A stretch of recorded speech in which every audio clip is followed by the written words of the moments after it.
হলুদ কালারটা অ্যাপ্লাই করে মাঝখানে একটু ম্যাজেন্টা কালার দিলাম। আবার যেই ফুলগুলাতে যে একটু উঁচু নিচু মানে একটা ফুল দিয়ে আরেকটা ফুল ঢেকে গেছে, ওইটার নিচে একটু ম্যাজেন্টা বা একটু লাল কালার দিয়ে একটু ডার্ক করে নিলাম।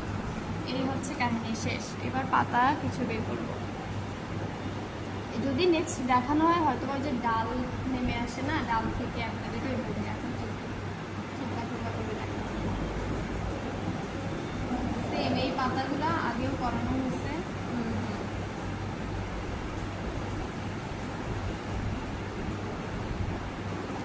ইয়ে করছিলাম ওইটা মানে মাধবীলতা নাকি ওইটা এরকম পাতা দেওয়া হয়েছে। কদমের পাতাগুলো একটু বড় বড়ই হয়। হ্যাঁ, লম্বা লম্বা বড় বড়।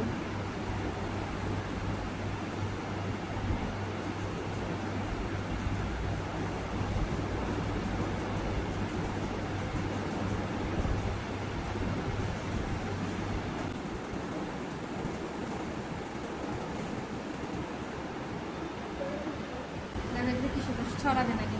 আমি চাইলে রং আরও পাতলা করতে পারি, করবো না। যখন দেখবো যে ছড়ায় তখন একটু বাইন্ডার দিয়ে দেবো নাকি?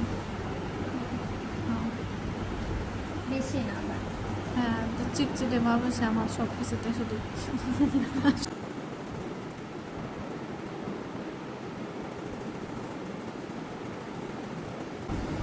রেনু কি শুকাই গেলে দিতে হবে না?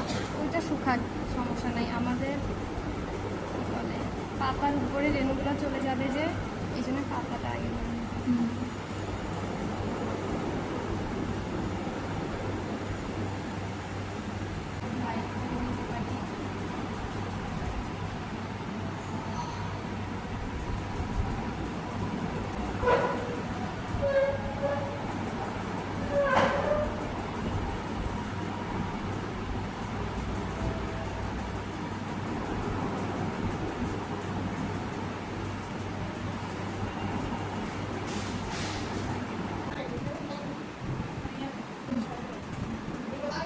আর এটা বলে দিলে দেখা যাবে কাজটা, ধরো কোনো কাজ তোমরা